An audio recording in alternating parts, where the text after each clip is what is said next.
A poem in the article about Joe Crowley in the paper this morning, and he does not need an introduction, so I'm not going to try to wing it. He's an elder statesman in our community, and he's held up many institutions. Grateful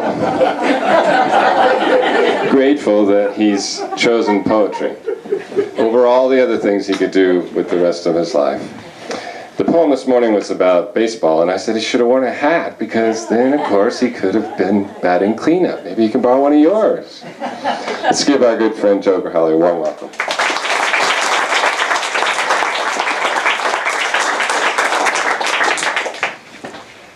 Well, I was trying to think about where you go when you've gone from sublime to ridiculous to nonsensical, and I couldn't get there. But Sean, thank you. To bandit, that's where you go next. I haven't stolen these poems. I'm going to read three and maybe a fourth from somebody else, one of my favorite authors. I've spent a lot of time, if you read the newspaper this morning, you know, in Gail Marie Palmeyer's class, and she is here tonight, I noticed, to grade me.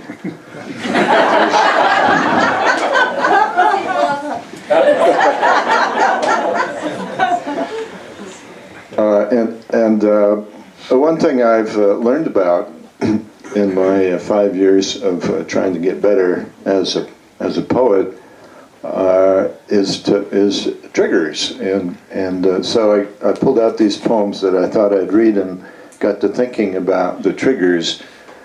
And one trigger that has been with me from the beginning, and I think it's a testimony to my journey into dotage, and that is excess. I tend to find triggers in excess, which means it's not hard to find triggers because we live in a culture of excess, excessive excess, I might say.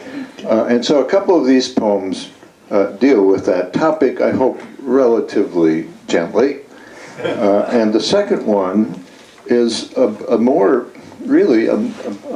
interesting trigger that I have found in nursery rhymes. I owe that to Billy Collins. If you've read Billy, you know his poem about the three blind mice. You may not know about this little piggy, but if you haven't, I just give you a little piece of that, which is the middle.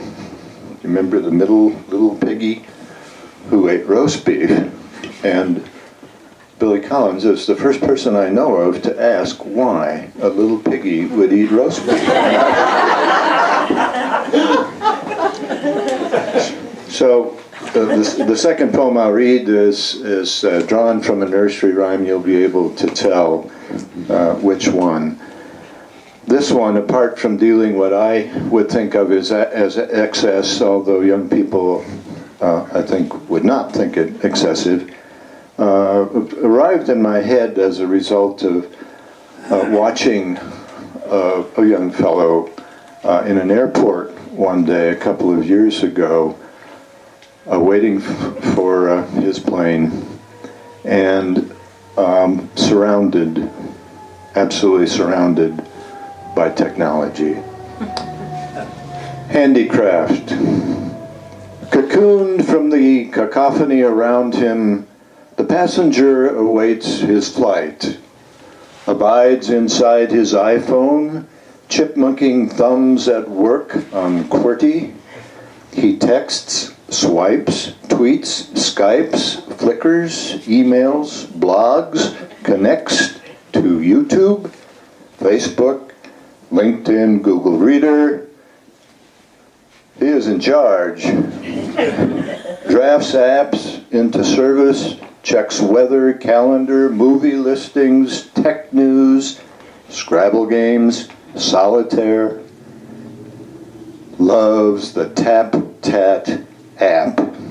I love saying that. That's why it's in the poem. Loves the TapTat app that links him to 5,000 tattoo photos, 10,000 tattoo parlors.